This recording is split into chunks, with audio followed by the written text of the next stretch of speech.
Mostly ഞാൻ work ചെയ്തത് D2C ബ്രാൻഡ്സിലായിരുന്നു.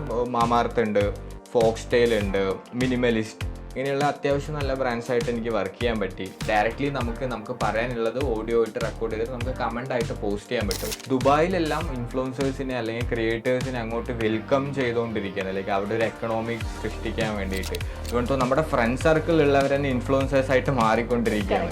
പെട്ടെന്ന് തന്നെ നമുക്ക് ഇന്ത്യ മൊത്തം നമ്മുടെ ബ്രാൻഡ് അല്ലെങ്കിൽ പ്രൊഡക്റ്റ് അല്ലെങ്കിൽ ഒരു ബിസിനസ്സിന് അറിയപ്പെടണം അല്ലെങ്കിൽ ഒരു അവയർനെസ് കൊടുക്കണം എന്നുണ്ടെങ്കിൽ നമ്മളെപ്പോഴും ബഡ്ജറ്റ് സ്പെൻഡ് ചെയ്യേണ്ടത് എപ്പോഴും മുകളിലുള്ള, അതായത് മെഗാ ഇൻഫ്ലുവൻസേഴ്സിലോട്ടായിരിക്കും. നമ്മളുടെ ബ്രാൻഡിന്റെ ഒരു ആവശ്യം എന്താണോ അത് മനസ്സിലാക്കിയിട്ട് ഇൻഫ്ലുവൻസേഴ്സിനെ പിക്ക് ചെയ്തെടുക്കുന്നതായിരിക്കും ഏറ്റവും ബെസ്റ്റ് ആയിട്ടുള്ള ഒരു കാര്യം തോന്നുന്നു. 2024 അറൗണ്ട് ഒരു 3600 CR ആണ് നമ്മുടെ ഇൻഫ്ലുവൻസർ മാർക്കറ്റിംഗ് സ്പെൻഡ് വരുന്നത് ഇന്ത്യയിൽ. AI തന്നെ പല ഇന്നോവേഷൻസും ഇൻഫ്ലുവൻസർ മാർക്കറ്റിംഗിൽ വന്നിട്ടുണ്ട്. ഇന്ത്യയിലെ തന്നെ ആദ്യത്തെ AI ഇൻഫ്ലുവൻസർ നയന, നമ്മൾ സെർച്ച് ചെയ്താൽ കാണാൻ പറ്റും. നയന എന്ന് പറയുന്ന ഒരു AI ഇൻഫ്ലുവൻസർ തന്നെയുണ്ട്.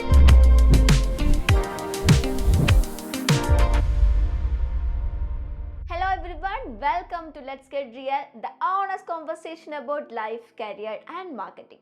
ഡിജിറ്റൽ മാർക്കറ്റിംഗ് ഇന്ന് വളരെ ബ്ലൂമിംഗ് ആയിക്കൊണ്ടിരിക്കുകയാണല്ലേ. സോ ഡിജിറ്റൽ മാർക്കറ്റിങ്ങിനെ കുറിച്ച് നിങ്ങൾ എല്ലാവരും കേട്ടിട്ടുണ്ടായിരിക്കും.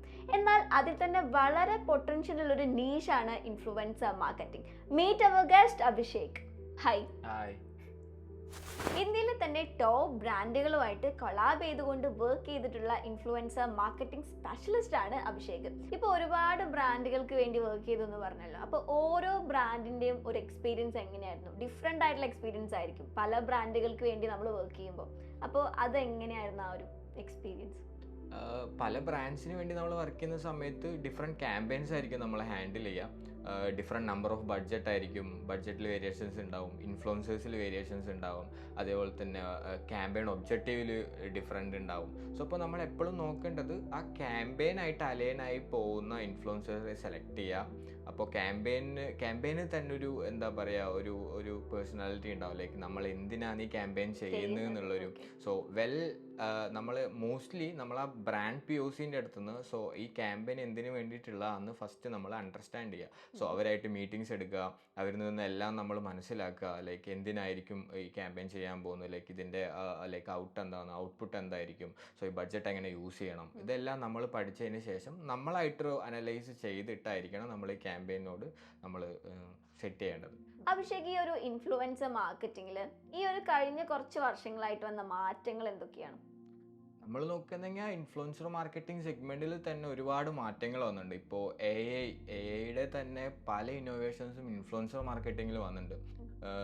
ലൈക്ക് ഇന്ത്യയിലെ തന്നെ ആദ്യത്തെ AI ഇൻഫ്ലുവൻസർ നയന, നമ്മൾ സെർച്ച് ചെയ്താൽ കാണാൻ പറ്റും. നയന എന്ന് പറയുന്ന ഒരു AI ഇൻഫ്ലുവൻസർ തന്നെയുണ്ട്.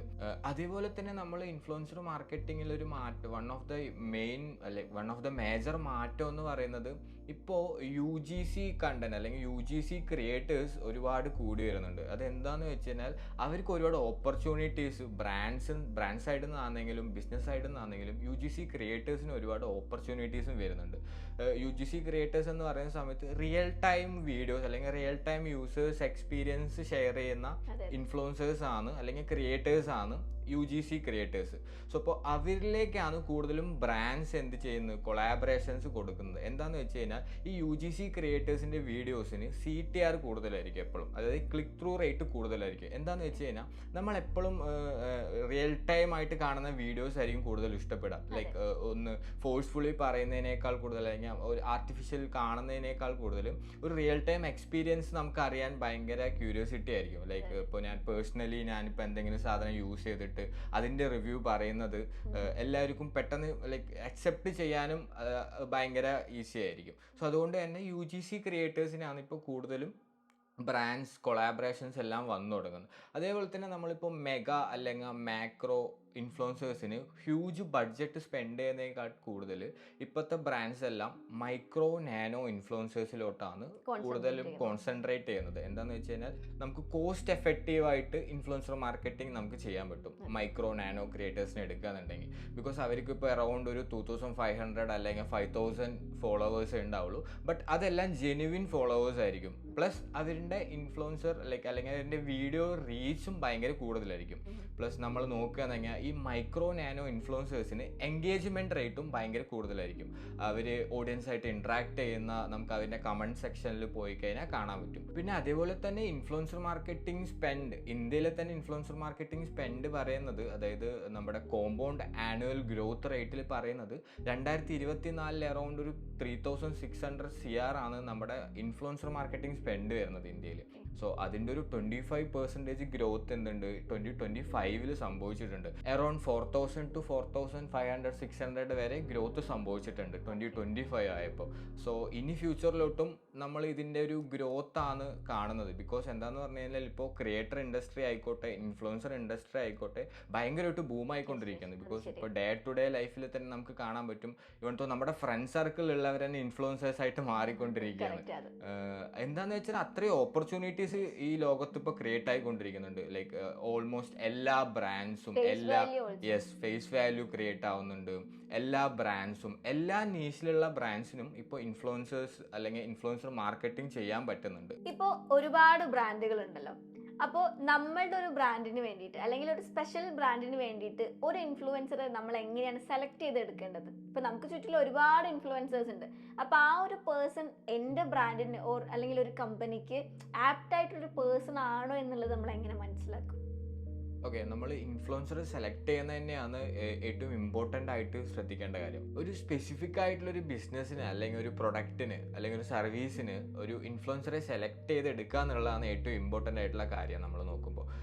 അതിലിപ്പോൾ ഫസ്റ്റ് ഓഫ് ഓൾ നമ്മൾ ചെയ്യേണ്ട കാര്യം നമ്മുടെ ബ്രാൻഡ് നീഷ് എന്താ നമ്മൾ ഐഡൻറ്റിഫൈ ചെയ്യണം. നമ്മുടെ ബ്രാൻഡ് നീഷ് ഏതിലാണ് കിടക്കുക? ലൈക്ക് ഇപ്പോൾ ലൈഫ് സ്റ്റൈൽ ആവാം, സ്കിൻ കെയർ ആവാം, ഫാഷൻ ആവാം, ലൈക്ക് കുറേ അധികം ലൈക്ക് ഒരുപാട് നീഷസ് ഉണ്ട്. സോ നമ്മുടെ ബ്രാൻഡ് നീഷായിട്ട് കിടക്കുന്ന അലൈൻഡ് ആയിട്ട് കിടക്കുന്ന ഇൻഫ്ലുവൻസേഴ്സെ വേണം നമ്മൾ ഫസ്റ്റ് സെലക്ട് ചെയ്യാൻ.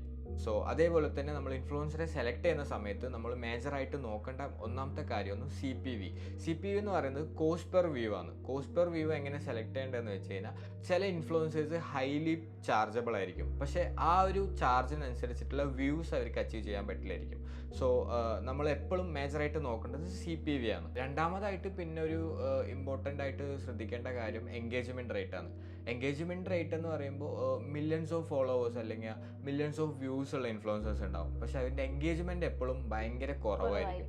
അതായത് ഓഡിയൻസ് ഇൻട്രാക്ഷൻസ് കുറവായിരിക്കും. സോ അങ്ങനെ നോക്കുന്ന സമയത്ത് നമുക്ക് നമ്മുടെ ഒരു പ്രൊഡക്റ്റോ അല്ലെങ്കിൽ നമ്മുടെ ഒരു സർവീസോ നമ്മൾ ലെവലിൽ എത്തുന്ന സമയത്ത് എപ്പോഴും ലൈക്ക് കറക്റ്റായിട്ടുള്ള ഓഡിയൻസിലോട്ട് അത് എത്തണം എന്നില്ല. റീച്ച് ഉണ്ടാവാം, പക്ഷെ എൻഗേജിങ് ഒരു ഓഡിയൻസ് ആയിട്ടുള്ള ഒരു എൻഗേജ്മെൻറ്റ് അവിടെ നടക്കുന്നില്ല. ലൈക്ക് എൻഗേജ് ആവുന്നില്ല, ഓഡിയൻസ് ഒന്നും അവരുടെ കണ്ടന്റുമായിട്ട് എൻഗേജ് ആവുന്നില്ല. അതൊരു ഇമ്പോർട്ടൻറ്റ് ഫാക്ടറാണ് എൻഗേജ്മെന്റ് എന്നുള്ളൊരു ഫാക്ടർ. വളരെ ചെറിയ കുറേ ബ്രാൻഡുകൾ ഉണ്ടായിരിക്കും. അപ്പോൾ ഈ ബ്രാൻഡുകൾക്ക് ചെറിയ ബഡ്ജറ്റിൽ എങ്ങനെയാണ് ഈ ഒരു ഇൻഫ്ലുവൻസർ മാർക്കറ്റിംഗ് ചെയ്യാൻ സാധിക്കുന്നത്? ചെറിയ ബ്രാൻഡ്സ് എന്ന് പറയുന്ന സമയത്ത് ഭയങ്കര കോസ്റ്റ് എഫക്റ്റീവ് ആയിട്ടുള്ള ക്യാമ്പയിൻസ് ആയിരിക്കണം നമ്മൾ പ്ലാൻ ചെയ്യേണ്ടത്. സോ എപ്പോഴും നമ്മൾ ചെറിയ അല്ലെങ്കിൽ സ്മോൾ സ്കെയിലുള്ള ബിസിനസ് അല്ലെങ്കിൽ ബിസിനസ് ഓണേഴ്സിന് നമ്മൾ ക്യാമ്പയിൻസ് പ്ലാൻ ചെയ്യുമ്പോൾ മൈക്രോ നാനോ ഇൻഫ്ലുവൻസേഴ്സ് ആയിരിക്കും ഭയങ്കരമായിട്ട് കോസ്റ്റ് എഫക്റ്റീവ് ആയിട്ട് ചെയ്യാൻ പറ്റുക. അതുകൂടാതെ തന്നെ ഇപ്പോൾ നമ്മൾ ലോക്കലി ഉള്ളൊരു സ്മോൾ സ്കെയിൽ ബിസിനസ് ആണെങ്കിൽ, ഒരു ലൊക്കാലിറ്റിയിൽ മാത്രമുള്ളൊരു ബിസിനസ് ആണെന്നുണ്ടെങ്കിൽ അവിടെ എപ്പോഴും വർക്ക് ആവുന്നത് ലോക്കൽ ഓഡിയൻസ് അല്ലെങ്കിൽ ലോക്കൽ ഓഡിയൻസ് അല്ലെങ്കിൽ ലോക്കൽ ബേസ് ആയിട്ടുള്ള ഇൻഫ്ലുവൻസേഴ്സ് ആയിരിക്കും കൂടുതലായിട്ടും വർക്ക് ആവുക. ഇപ്പോൾ നമ്മൾ നോക്കുന്നുണ്ടെങ്കിൽ നമ്മുടെ നാട്ടിൽ തന്നെ നമ്മുടെ ലൊക്കാലിറ്റിയിൽ തന്നെ പുതിയ ഷോപ്സ് ഓപ്പൺ ആവലുണ്ട്, പുതിയ കടകൾ വരുന്ന സമയത്ത്. അപ്പോൾ നമ്മൾ അവിടെ ആ ലൊക്കാലിറ്റി ആയിട്ട് ബന്ധമുള്ള ഒരു ഇൻഫ്ലുവൻസറിനെ കൊണ്ടുവന്ന് ഒരു ഇൻഫ്ലുവൻസർ വീഡിയോ അല്ലെങ്കിൽ ഒരു ഇൻഫ്ലുവൻസർ ക്യാമ്പയിൻ ചെയ്യിപ്പിക്കുമ്പോഴായിരിക്കും ആ ഒരു ലൊക്കാലിറ്റിയിലുള്ള എല്ലാവരും അറിയാം. അപ്പോൾ സ്മോൾ സ്കെയിലുള്ളവർക്ക് എപ്പോഴും കോസ്റ്റ് എഫക്റ്റീവ് ആയിട്ട് വേണം നമ്മൾ ഇൻഫ്ലുവൻസർ മാർക്കറ്റിംഗ് പ്ലാൻ ചെയ്യാനായിട്ട്, ക്യാമ്പയിൻസ് പ്ലാൻ ചെയ്യാനായിട്ട്. ചില ആളുകൾ പറയും ഇൻഫ്ലുവൻസർ മാർക്കറ്റിംഗ് ചെയ്യുന്നത് ഒരു ഹ്യൂജ് എമൗണ്ട് സ്പെൻഡ് ചെയ്യുന്ന ഒരു കാര്യം എന്നുള്ളത്. അപ്പോൾ അങ്ങനെ പറയാൻ പറ്റുമോ നമുക്ക് ആ ഒരു കാര്യം? അങ്ങനെ പറയാൻ പറ്റുമെന്ന് ചോദിച്ചു കഴിഞ്ഞാൽ എപ്പോഴും ഇതിന് ഡിഫറെൻറ്റ് കാറ്റഗറീസ് ഉണ്ട്. ഇൻഫ്ലുവൻസർ മാർക്കറ്റിംഗ് അല്ലെങ്കിൽ ഒരു ഇൻഫ്ലുവൻസറിൽ തന്നെ നമ്മൾ കാറ്റഗറൈസ് ആയിട്ട് തിരിച്ചിട്ടുണ്ട്. അതായത് nano, micro, macro, mega.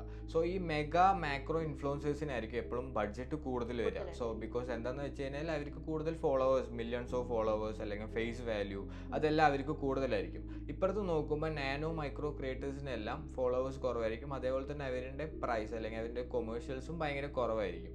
Okay. So ഈ വലിയ ഇൻഫ്ലുവൻസർ അല്ലെ ഈ മെഗാ ഇൻഫ്ലുവൻസേഴ്സിന് എന്തിനാണ് നമ്മൾ ചെയ്യുന്നതെന്ന് വെച്ചാൽ ഒരു ഹ്യൂജ് അല്ലെങ്കിൽ ഒരു ബ്രോഡ് അവയർനെസ്, അല്ലെങ്കിൽ ലെറ്റ്സ് സേ നമുക്ക് ഇന്ത്യ ഫുൾ അല്ലെങ്കിൽ പെട്ടെന്ന് തന്നെ നമുക്ക് ഇന്ത്യ മൊത്തം നമ്മുടെ ബ്രാൻഡ് അല്ലെങ്കിൽ പ്രൊഡക്റ്റ് അല്ലെങ്കിൽ ഒരു ബിസിനസ്സിന് അറിയപ്പെടണം, അല്ലെങ്കിൽ ഒരു അവയർനെസ് കൊടുക്കണം എന്നുണ്ടെങ്കിൽ നമ്മൾ എപ്പോഴും ബഡ്ജറ്റ് സ്പെൻഡ് ചെയ്യേണ്ടത് എപ്പോഴും മുകളിൽ, അതായത് മെഗാ ഇൻഫ്ലുവൻസേഴ്സിലോട്ടായിരിക്കും. എന്താ പറഞ്ഞു കഴിഞ്ഞാൽ അവർക്ക് മില്യൺസ് ഓഫ് ഫോളോവേഴ്സ് എന്ന് പറയുമ്പോൾ ഓൾ ഓവർ ഇന്ത്യ നമുക്ക് എക്സ്പെക്ട് ചെയ്യാൻ പറ്റും.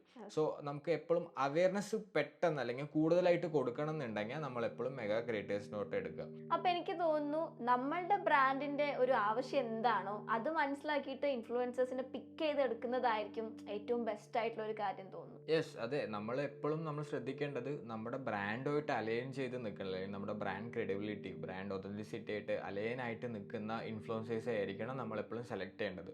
സോ അതേപോലെ തന്നെ നമ്മൾ ക്യാമ്പയിൻസ് പ്ലാൻ ചെയ്യുമ്പോഴാണെങ്കിലും നമ്മുടെ ബഡ്ജറ്റ്, ലൈക്ക് ഇൻഫ്ലുവൻസർ മാർക്കറ്റിങ്ങിന് നമുക്ക് എത്ര ബഡ്ജറ്റ് ഉണ്ടോ അല്ലെങ്കിൽ എത്ര ബഡ്ജറ്റ് വരെ സ്പെൻഡ് ചെയ്യാം, നമ്മൾ സ്പെൻഡ് ചെയ്യുന്ന ബഡ്ജറ്റ് എങ്ങനെയാണ്, ആ ബഡ്ജറ്റ് അനുസരിച്ചായിരിക്കണം നമ്മൾ ഇൻഫ്ലുവൻസർ മാർക്കറ്റിംഗ് അല്ലെങ്കിൽ ഇൻഫ്ലുവൻസറെ സെലക്ട് ചെയ്യേണ്ടതും. ഡിഫറെൻറ്റ്, നമ്മൾ പറഞ്ഞ പോലെ ഡിഫറെൻറ്റ് ടൈപ്പ് ഓഫ് ഇൻഫ്ലുവൻസേഴ്സ് ഉണ്ടല്ലോ. സോ നമ്മൾ ആ ബഡ്ജറ്റിന് അലൈനായിട്ട് നിൽക്കുന്ന അല്ലെങ്കിൽ ബഡ്ജറ്റിന് ഒത്തുപോകാൻ പറ്റുന്ന ഇൻഫ്ലുവൻസേഴ്സ് ആയിരിക്കണം നമ്മൾ എപ്പോഴും സെലക്ട് ചെയ്യേണ്ടത്. സോ അതിന് എന്നാൽ മാത്രമേ അതിനുള്ളൊരു റിസൾട്ടും നമുക്ക് എക്സ്പെക്ട് ചെയ്യാൻ പറ്റുള്ളൂ. ഇപ്പൊ നമ്മൾ കമ്പനികളിൽ SEO, Google ads, Meta ads ഇങ്ങനെ ഒരുപാട് ഡിജിറ്റൽ മാർക്കറ്റിംഗ്സ് ചെയ്യുന്നുണ്ട്. അപ്പോൾ അതിൽ തന്നെ ഈ ഒരു ഇൻഫ്ലുവൻസർ മാർക്കറ്റിംഗ് എന്ന് പറയുന്നത് ഇമ്പോർട്ടൻ്റ് ആയിട്ടുള്ള ഒരു കാര്യമല്ലേ? ബാക്കിയുള്ള എല്ലാം പോലെ ഈക്വലി ഇമ്പോർട്ടൻസ് കൊടുക്കേണ്ട ഒന്ന് തന്നെയാണ് ഇൻഫ്ലുവൻസർ മാർക്കറ്റിംഗും. സോ ഇൻഫ്ലുവൻസർ മാർക്കറ്റിംഗ് സ്ട്രാറ്റജീസും ഭയങ്കരമായിട്ട് യൂസ്ഫുൾ ആവുന്ന കുറേ ബ്രാൻഡ്സും ഉണ്ട്. കണ്ടിന്യൂസ് ആയിട്ട് ബാക്കിയുള്ള സ്പെൻഡിനേക്കാൾ കൂടുതൽ ഇൻഫ്ലുവൻസർ മാർക്കറ്റിങ്ങിലോട്ട് സ്പെൻഡ് ചെയ്യുന്ന ബ്രാൻഡ്സും ഉണ്ട്. എന്താണെന്ന് വെച്ചാൽ ഇപ്പോൾ UGC, നമ്മുടെ ഇൻഫ്ലുവൻസർ മാർക്കറ്റിങ്ങിലുള്ള UGC വീഡിയോസിന് ക്ലിക്ക് ത്രൂ റേറ്റ് ഭയങ്കര ഹൈ ആണ്. അതായത് ആളുകൾ ക്ലിക്ക് ചെയ്യുന്ന റേഷ്യോ ഭയങ്കര കൂടുതലാണ് UGC വീഡിയോസിൽ. സോ അതുകൊണ്ട് തന്നെ ഇൻഫ്ലുവൻസർ മാർക്കറ്റിങ്ങും വൺ ഓഫ് ദ ഇമ്പോർട്ടൻറ്റ് സ്ട്രാറ്റജിയാണ് നമ്മൾ മാർക്കറ്റ് സ്പെൻഡിൽ വരുന്ന സമയത്ത്. ഭയങ്കരമായിട്ട് അവയർനെസ് കൊടുക്കാനും അതേപോലെ തന്നെ ലീഡ് ജനറേഷൻ ആയിക്കോട്ടെ.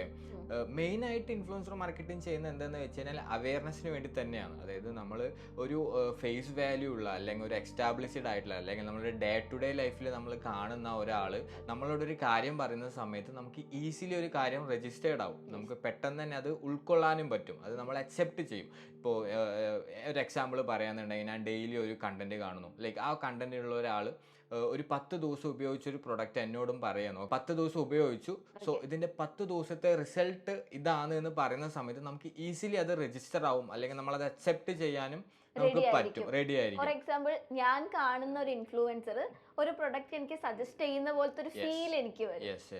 സോ അതാണ്. അപ്പോൾ നമ്മൾ എപ്പോഴും ഇൻഫ്ലുവൻസർ മാർക്കറ്റിങ്ങിലുള്ള ഒരു ഗുണവും അത് തന്നെയാണ്. നമുക്ക് ഈസിലി നമുക്ക് ആളുകളിലോട്ട് എത്തിപ്പെടാൻ ഒരു ഈസി വേ ആണ് നമ്മുടെ ഇൻഫ്ലുവൻസർ മാർക്കറ്റിംഗ്. ഡിജിറ്റൽ മാർക്കറ്റിംഗിൽ കുറേ നീഷസ് ഉണ്ടല്ലോ, അപ്പൊ എന്തുകൊണ്ടാണ് ഈ ഒരു ഇൻഫ്ലുവൻസർ മാർക്കറ്റിംഗ് തന്നെ ചൂസ് ചെയ്തത്? ഇൻഫ്ലുവൻസർ മാർക്കറ്റിംഗ് ഞാൻ നോക്കിയിട്ട് അത്യാവശ്യം ഞാൻ വെൽ നോൺ ആയിട്ടുള്ള ഇൻഫ്ലുവൻസേഴ്സ് ഒക്കെ ആയിട്ട് എനിക്ക് വർക്ക് ചെയ്യാൻ പറ്റി. അതേപോലെ തന്നെ ഞാൻ സ്റ്റാർട്ടിങ് ഓഫ് ദ കരിയർ ഞാൻ അത്യാവശ്യം നല്ല ബ്രാൻഡ്സ് ആയിട്ടാണ് വർക്ക് ചെയ്തത്. സോ അവർക്കെല്ലാം വേണ്ടിയിട്ട് അത്യാവശ്യം നല്ല ഇൻഫ്ലുവൻസർ ക്യാമ്പയിൻസ് ചെയ്യാൻ പറ്റിയതുകൊണ്ട് അറിയപ്പെടുന്ന കുറേ ഇൻഫ്ലുവൻസേഴ്സ് ആയിട്ട് എനിക്കിപ്പോൾ കണക്ഷൻസ് ഉണ്ട്. അതേപോലെ തന്നെ അറിയപ്പെടുന്ന കുറേ ഇൻഫ്ലുവൻസേഴ്സ് ആയിട്ട് എനിക്ക് വർക്ക് ചെയ്യാൻ പറ്റി. സോ അവർക്കായിട്ട് ഇൻട്രാക്ട് ചെയ്യുമ്പോഴും ഇതിൻ്റെ ബിസിനസ് സൈഡ് നോക്കുമ്പോഴും ഭയങ്കര ഇൻട്രസ്റ്റിംഗ് ആയിട്ടാണ് എനിക്ക് തോന്നുന്നത്. ഒരു എൻറ്റയർലി ഡിഫറെൻറ്റ് മാർക്കറ്റിംഗ് മെത്തേഡ് അല്ലെങ്കിൽ ഡിഫറെൻറ്റ് മാർക്കറ്റിംഗ് സ്ട്രാറ്റജീസ് ആണ് നമ്മൾ ഇൻഫ്ലുവൻസർ മാർക്കറ്റിംഗ് നമ്മൾ കൊണ്ടുവരിക. ലൈക്ക് കണ്ടന്റ് ക്രിയേഷൻ ആയിക്കോട്ടെ, ഓരോ ക്രിയേറ്റേഴ്സും ഭയങ്കര ഡിഫറെൻ്റ് ആയിട്ടാണ് അവർ ചിന്തിക്കുന്നതും അതിൻ്റെ ഓരോ അവൻ്റെ കോണ്ടന്റ്സ് എല്ലാം പ്രിപ്പയർ ചെയ്യുന്നതും. സോ അതിലൊക്കെ ഇൻവോൾവ് ആവാന്ന് പറയുമ്പോൾ പുതിയ കാര്യങ്ങൾ പഠിക്കുന്ന പോലെയാണ് എനിക്ക്. ലൈക്ക് ഡിഫറെൻ്റ് ആൾക്കാരെന്ന് അല്ലെങ്കിൽ ഡിഫറെൻറ്റ് ഇൻഫ്ലുവൻസേഴ്സ് എന്ന് അവർ എങ്ങനെയാണ് കണ്ടന്റ് ചെയ്യുന്നത്, അവരുടെ തിങ്കിങ് പ്രോസസ്സ് എങ്ങനെയാണ്, അവരെങ്ങനെയാണ് ഒരു കണ്ടന്റിനെ ട്വീക്ക് ചെയ്യുന്നത് എന്നൊക്കെ പഠിച്ച് മനസ്സിലാക്കാനും ലൈക്ക് അവരായിട്ട് ഇൻട്രാക്ട് ചെയ്യാനൊക്കെ പറ്റുന്നത് കൊണ്ട് എനിക്ക് ഭയങ്കര ഒരു ഇൻട്രസ്റ്റിംഗ് സെഗ്മെന്റ് അല്ലെങ്കിൽ ഒരു ഇൻട്രസ്റ്റിംഗ് ഒരു സെക്ടർ ആയിട്ടാണ് എനിക്ക് ഫീൽ ചെയ്യുന്നത്. സോ അതുകൊണ്ട് വളരെ ഇൻട്രസ്റ്റിംഗ് ആയിട്ട് ഞാൻ ഇതിൽ വർക്ക് ചെയ്ത് പോകുന്നത്, ഇൻവോൾവ് ആയി പോകുന്നതാണ്. AI കംപ്ലൈന്റ് സെക്ടറിൽ വലിയ മാറ്റങ്ങൾ കൊണ്ടുവന്നിട്ടുണ്ട്. അപ്പോൾ ഈ ഒരു ഇൻഫ്ലുവൻസർ മാർക്കറ്റിംഗ് എന്ന് പറയുന്ന സ്പേസിലും AIയുടെ കടന്നുവരവ് എങ്ങനെയായിരുന്നു, അല്ലെങ്കിൽ ഇനി അങ്ങോട്ടൊക്കെ എങ്ങനെയായിരിക്കും അത്? AI വന്നതോടുകൂടി ലൈക്ക് ഇൻഫ്ലുവൻസർ മാർക്കറ്റിംഗിൽ ഒരുപാട് മാറ്റങ്ങൾ വന്നിട്ടുണ്ട്. ഇപ്പോൾ നമ്മുടെ ഉപയോഗിക്കുന്ന ടൂൾസിലാണെങ്കിലും AI ഇൻറ്റിഗ്രേറ്റഡ് ടൂൾസ് വന്നു തുടങ്ങി. ഫ്രോഡ് ഡിറ്റക്ഷൻ ഈസി ആയിട്ട് നമുക്ക് ഫ്രോഡ് ഡിറ്റക്ട് ചെയ്യാൻ പറ്റും AI ഇൻറ്റിഗ്രേഷനിലൂടെ. ഹൈപ്പർ ഓഡിറ്റർ എന്ന് പറഞ്ഞൊരു ടൂൾ ഉണ്ട്. സോ ആ ടൂളിനകത്ത് AI ഇൻറ്റിഗ്രേറ്റഡ് ആയിട്ടുള്ള ഒരുപാട് ഓപ്ഷൻസ് ഇപ്പോൾ അവൈലബിൾ ആണ്. നമുക്ക് ഈസി ആയിട്ട് നമുക്ക് ഫ്രോഡ് ഡിറ്റക്ഷൻ നമുക്ക് നടത്താം. അതേപോലെ തന്നെ ഇൻഫ്ലുവൻസിറ്റിയിൽ നമുക്ക് entire campaign like end to entire campaign നമുക്ക് ഓട്ടോമേറ്റ് ചെയ്യാൻ പറ്റും AI വെച്ചിട്ട്. അതേപോലെ തന്നെ ഇപ്പോൾ AI ഇൻഫ്ലുവൻസേഴ്സും വന്നുകൊണ്ടിരിക്കുകയാണ്. Like lot of AI influencers are coming. So ഇതെല്ലാം ഭയങ്കരമായിട്ട് എയുടെ മാറ്റങ്ങളും ലൈക്ക് എയുടെ ഇംപ്ലിമെൻറ്റേഷനും ഒരുപാട് മാറ്റങ്ങൾ ഇൻഫ്ലുവൻസർ ഫീൽഡിൽ അല്ലെങ്കിൽ ഇൻഫ്ലുവൻസർ സെക്ടേഴ്സിലും നടക്കുന്നുണ്ട്. സോ അപ്പോൾ ഇനി അങ്ങോട്ട് ഫ്യൂച്ചറിലും ഒരുപാട് മാറ്റങ്ങൾ വരാൻ സാധ്യതയുള്ളൊരു ഏരിയ കൂടിയാണ് ഇൻഫ്ലുവൻസർ മാർക്കറ്റിംഗ്. ബിക്കോസ് എഐക്ക് ഒരുപാട് കാര്യങ്ങൾ ചെയ്യാൻ പറ്റും. ഇപ്പോൾ തന്നെ AI ഇൻഫ്ലുവൻസർ വന്ന പോലെ തന്നെ അതേപോലെ മാർക്കറ്റിങ്ങിലാണെങ്കിലും മൊത്തത്തിൽ കുറേ കാര്യങ്ങൾ സംഭവിക്കാനുള്ളൊരു സെക്ടർ കൂടിയാണ് ഇൻഫ്ലുവൻസർ മാർക്കറ്റിംഗ്. ഈ ഒരു ഇൻഫ്ലുവൻസർ മാർക്കറ്റിംഗിൽ ഈ ഒരു അടുത്ത കാലഘട്ടത്തിൽ വന്ന മാറ്റങ്ങൾ എന്തൊക്കെയായിരുന്നു? മാറ്റങ്ങൾ എന്ന് പറഞ്ഞാൽ ഒരുപാട് മാറ്റങ്ങളുണ്ട്. അതായത് നമ്മുടെ സോഷ്യൽ മീഡിയ മാറുന്നത് പോലെ തന്നെ നമ്മുടെ ഇൻഫ്ലുവൻസർ മാർക്കറ്റിങ്ങും ചേഞ്ചസ് വന്നുകൊണ്ടിരിക്കും. അതായത് ഇപ്പോൾ ഇൻസ്റ്റാഗ്രാം, യൂട്യൂബ്, ഫേസ്ബുക്ക് ഇതിലെല്ലാം ഡേ ടു ഡേ പുതിയ പുതിയ ഫീച്ചേഴ്സ് ഇംപ്ലിമെൻ്റ് ആവുന്നുണ്ട്, പുതിയ പുതിയ കാര്യങ്ങൾ വരുന്നുണ്ട്. സോ അതേപോലെ തന്നെ ആയിരിക്കും നമ്മുടെ മാർക്കറ്റിംഗ് അല്ലെങ്കിൽ നമ്മുടെ ക്യാമ്പയിൻസിലും വരുന്ന മാറ്റങ്ങൾ. അതായത് നമ്മൾ അതേപോലെ മാറണം. ഇപ്പോൾ പറയാന്നുണ്ടെങ്കിൽ ഇപ്പോൾ യൂട്യൂബിനകത്ത് പുതിയ ഫീച്ചർ വന്നിട്ടുണ്ട്, ഓഡിയോ കമൻറ്റ്. അതല്ലെങ്കിൽ നമ്മുടെ ഡയറക്റ്റ്ലി നമുക്ക് പറയാനുള്ളത് ഓഡിയോ ആയിട്ട് റെക്കോർഡ് ചെയ്തിട്ട് നമുക്ക് കമൻ്റ് ആയിട്ട് പോസ്റ്റ് ചെയ്യാൻ പറ്റും. സോ അതൊക്കെ നോക്കുമ്പോൾ ഡയറക്റ്റ്ലി നമുക്ക് ഓഡിയൻസ് ആയിട്ട് ഇന്ററാക്ട് ചെയ്യാൻ പറ്റുന്ന ഒരു വളരെ രസമുള്ളൊരു ഫീച്ചറൊക്കെയാണ്. എനിക്ക് തോന്നുന്നു പേളിമണി ഒരു റിപ്ലൈ കൊടുത്തിട്ടുണ്ട്. റീസെൻ്റ്ലി ഒരു പേളിമണിയുടെ പോഡ്കാസ്റ്റിൽ ആ ഒരു സാധനം വന്നിട്ടുണ്ട്. ലൈക്ക് പേളിമണി റിപ്ലൈ കമൻ്റ് ആയിട്ട് പുള്ളിക്കാരിയുടെ വോയിസ് ആയിട്ടാണ് റിപ്ലൈ ചെയ്തത്. അപ്പൊ ഈ സമയത്ത് നമുക്ക് നമ്മളുടെ ഇൻഫ്ലുവൻസറിന്റെ കയ്യിൽ നിന്ന് അങ്ങനെ ഒരു റിപ്ലൈ കിട്ടുമ്പോൾ കുറച്ചുകൂടി ഒരു കണക്ഷൻ ഫീൽ കിട്ടും. യെസ് അതായത് ഓഡിയൻസ് ആയിട്ട് ഭയങ്കര അടുത്തിടപഴകുന്ന ഒരു സാധനം കിട്ടും. അതേപോലെ തന്നെ നോക്കുകയാണെങ്കിൽ ഇൻഫ്ലുവൻസർ മാർക്കറ്റിങ്ങിൽ വലിയ വലിയ ബ്രാൻഡ്സ് എല്ലാം അവരുടെ തന്നെ ഇൻറ്റിഗ്രേറ്റഡ് പ്രോഗ്രാംസ്, ഇപ്പോൾ let's say Amazon influencer program എന്നിട്ടൊരു പരിപാടി തന്നെ ഉണ്ട്. സോ അതിലെന്താണെന്ന് വെച്ച് കഴിഞ്ഞാൽ ഇൻഫ്ലുവൻസേഴ്സിനും ക്രിയേറ്റേഴ്സിനും അവരുടേതായ ഒരു സ്റ്റോർ ഫ്രണ്ട് ആമസോണിൽ ക്രിയേറ്റ് ചെയ്യാൻ പറ്റും. ഇപ്പോൾ ആമസോണിൽ എല്ലാ മാസവും സെയിൽസ് നടക്കാറുണ്ട്, ലൈക്ക് ബിഗ് സെയിൽസ് നടക്കാറുണ്ട്. സോ ഈ സെയിൽസ് നടക്കുന്ന സമയത്ത് ഇവരുടെ ആമസോൺ പ്രൊഡക്ട്സ് എല്ലാം റിവ്യൂ ചെയ്തുകൊണ്ടുള്ള വീഡിയോസ് മാത്രം അപ്ലോഡ് ചെയ്തിട്ട് ഒരുപാട് പൈസ ഏൺ ചെയ്യുന്ന ഇൻഫ്ലുവൻസേഴ്സ് ഉണ്ട്. ഇവരെങ്ങനെ അത് പ്ലാൻ ചെയ്തിരിക്കുന്നതെന്ന് വെച്ച് കഴിഞ്ഞാൽ ഇൻഫ്ലുവൻസേഴ്സിനും ക്രിയേറ്റേഴ്സിനും വളരെ ഉപകാരമുള്ള, ലൈക്ക് അവർക്ക് ഒരുപാട് പൈസ ഏൺ ചെയ്യാൻ പറ്റുന്ന ഒരു അഫിലിയേറ്റ് ലിങ്ക് ഒരു ഇൻഫ്ലുവൻസറിന് നമ്മൾ കൊടുക്കും. ആ അഫിലിയേറ്റ് ലിങ്ക് വഴി പ്രൊഡക്റ്റ് പർച്ചേസ് ചെയ്യുമ്പോൾ ഇത്ര കമ്മീഷൻ ആ ഒരു ക്രിയേറ്ററിന് അല്ലെങ്കിൽ ആ ഒരു ഇൻഫ്ലുവൻസറിന് കിട്ടുന്ന പോലെയാണ് ആമസോൺ എല്ലാം സെറ്റ് ചെയ്ത് വെച്ചിരിക്കുന്നത്. സോ ഇങ്ങനെ നോക്കുന്ന സമയത്ത് ഇനിയും നമ്മുടെ ബിഗ് ബ്രാൻഡ്സ് എല്ലാം ഇങ്ങനത്തെ പ്രോഗ്രാംസും ഇൻഫ്ലുവൻസേഴ്സിന് വേണ്ടി കുറേ കാര്യങ്ങൾ ചെയ്യുമ്പോൾ ഓഫ് കോഴ്സ് ഇൻഫ്ലുവൻസേഴ്സിന് ഈസിലി മണി ഏൺ ചെയ്യാൻ പറ്റും. അതേപോലെ തന്നെ ഒരാൾക്ക് ഇപ്പോൾ പുതിയൊരാൾക്ക് ഒരു ഇൻഫ്ലുവൻസർ ആവണം എന്നുണ്ടെങ്കിൽ അവർക്കൊരു പ്രൊഫഷണലി ഒരു ജോബ് ഉണ്ട്, ഇതൊരു സൈഡ് ഹസിൽസ് ആയിട്ട് കൊണ്ടുപോകാനും പറ്റും. അതേപോലെ തന്നെ ഒരുപാട് പൈസ ഏൺ ചെയ്യാനും പറ്റും എന്നുള്ളൊരു മേഖലയാണ് ഇൻഫ്ലുവൻസർ മാർക്കറ്റിംഗ്. എനിക്ക് പേഴ്സണലി ഞാൻ കേട്ടിട്ടുണ്ട് ലക്ഷങ്ങളൊക്കെ സമ്പാദിക്കുന്ന ആളുകളുണ്ട്. സോ ഇത് ആക്ച്വലി ഭയങ്കര ഒരു ഉപകാരം ഉള്ള, അതായത് ഇൻഫ്ലുവൻസേഴ്സിന് ഭയങ്കര ഹെൽപ്ഫുൾ ആയിട്ടുള്ളൊരു സെഗ്മെന്റ് ആണ് അഫിലിയേറ്റ് മാർക്കറ്റിംഗ് എന്നുള്ളൊരു പരിപാടി. അതായത് അവർക്ക് ഈസിലി വീട്ടിൽ തന്നെ ഇരുന്നിട്ട് ഒരു വീഡിയോ റിവ്യൂ ചെയ്തിട്ട് അത് യൂട്യൂബിൽ പോസ്റ്റ് ചെയ്യാം. അതേപോലെ ഈ അഫിലിയേറ്റ് പ്ലാറ്റ്ഫോംസിൽ പോസ്റ്റ് ചെയ്ത് ആ ലിങ്ക് വഴി ആരെങ്കിലും പ്രൊഡക്റ്റ് പർച്ചേസ് ചെയ്യുമ്പോൾ അതിൻ്റെ ഇത്ര പെർസെൻറ്റേജ് കമ്മീഷൻ ആയിട്ട് നമുക്ക് കയറും, വിഡ്രോ ചെയ്യാൻ പറ്റും. സോ അങ്ങനെയാണ് ബിഗ് ബ്രാൻഡ്സ് എല്ലാം സെറ്റ് ചെയ്ത് വെച്ചിരിക്കുന്നത്. അപ്പൊ ഇനി ഫ്യൂച്ചറിൽ ഡിജിറ്റൽ മാർക്കറ്റിംഗ് പഠിക്കണം, ആ ഡിജിറ്റൽ മാർക്കറ്റിംഗിൽ തന്നെ ഈ ഒരു ഇൻഫ്ലുവൻസർ മാർക്കറ്റിംഗ് എന്ന് പറയുന്ന നീഷയിലേക്ക് എത്തണം എന്ന് തിങ്ക് ചെയ്യുന്ന സ്റ്റുഡൻസ് ഉണ്ടായിരിക്കുമല്ലോ. അപ്പോൾ അവരുടെ അടുത്ത് എന്താണ് പറയാനുള്ളത്? കേരളത്തിൽ ആക്ച്വലി ഡിജിറ്റൽ മാർക്കറ്റിനെ പറ്റി എല്ലാവർക്കും ഭയങ്കരമായിട്ടുള്ള നോളജും കാര്യങ്ങളൊക്കെ ഉണ്ട്. പക്ഷെ അതേപോലെ തന്നെ ഇമ്പോർട്ടൻ്റ് ആയിട്ടുള്ള ഒന്നാണ് ഇൻഫ്ലുവൻസർ മാർക്കറ്റിങ്ങും. അതായത് ഈ ഇൻഫ്ലുവൻസർ മാർക്കറ്റിങ്ങിനും ഒരുപാട് ഓപ്പർച്യൂണിറ്റീസ് ഉണ്ട്. ഇപ്പോൾ നമ്മൾ നോക്കുന്നുണ്ടെങ്കിൽ ഇപ്പോൾ ദുബായിലെല്ലാം ഇൻഫ്ലുവൻസേഴ്സിനെ അല്ലെങ്കിൽ ഒരു ക്രിയേറ്റർ എക്കണോമി അവിടെ ക്രിയേറ്റ് ചെയ്തുകൊണ്ടിരിക്കുകയാണ്. അതേപോലെ തന്നെ ഈ ഇൻഫ്ലുവൻസർ മാർക്കറ്റിങ്ങിൻ്റെ ജോബ് ഓപ്പർച്യൂണിറ്റീസും ഭയങ്കരമായിട്ട് മാറിക്കൊണ്ടിരിക്കുകയാണ്. എല്ലാ കമ്പനീസിലും ഇപ്പോൾ ഒരുപാട് ഇൻഫ്ലുവൻസർ മാർക്കറ്റിംഗ് സ്പെഷ്യലിസ്റ്റ് അല്ലെങ്കിൽ ഇൻഫ്ലുവൻസർ മാർക്കറ്റിംഗ് പൊസിഷനിലോട്ട് ആളുകൾക്ക് ഹയറിങ്, നല്ല പാക്കേജിൽ ഹയറിങ് കിട്ടുന്നുണ്ട്. അതേപോലെ തന്നെ ഇതിൻ്റെ ഇമ്പോർട്ടൻസ് കൂടുതലായിട്ടും മാറി വരുന്നുണ്ട്. ബിക്കോസ് നമ്മുടെ ഡിജിറ്റലി ഉള്ള വേൾഡ് എങ്ങനെ അപ്ഗ്രേഡ് ആവുന്നു അതേപോലെ തന്നെ നമ്മുടെ ഇൻഫ്ലുവൻസർ മാർക്കറ്റിംഗ് അല്ല ഈ ഒരു സെഗ്മെൻറ്റും ഭയങ്കരമായിട്ട് മാറും. അതായത് ഇതിനുള്ള ഭയങ്കര ഫ്യൂച്ചർ, ഇതിനുള്ള ഭയങ്കര ഗ്രോത്ത് ഉള്ളൊരു സെക്ടറാണ് ഈ ഇൻഫ്ലുവൻസർ മാർക്കറ്റിംഗ് എന്ന് പറയുന്നത്. ഇൻഫ്ലുവൻസർ മാർക്കറ്റിങ്ങിനെ കുറിച്ചുള്ള ഒരുപാട് കാര്യങ്ങൾ നമ്മളിപ്പോൾ സംസാരിച്ചു. എനിക്ക് തോന്നുന്നു ഇങ്ങനെയുള്ള റിയൽ കമ്മ്യൂണിക്കേഷൻസ് ആണ് ആളുകൾക്ക് കുറച്ചുകൂടി ഇഷ്ടപ്പെടുക എന്നുള്ളത്. അപ്പോൾ anyway thank you. Thank you. Okay, അപ്പോൾ ഇനി അടുത്ത എപ്പിസോഡിൽ ഇതുപോലെ പുതിയൊരാളായിട്ട് നമുക്ക് കാണാം.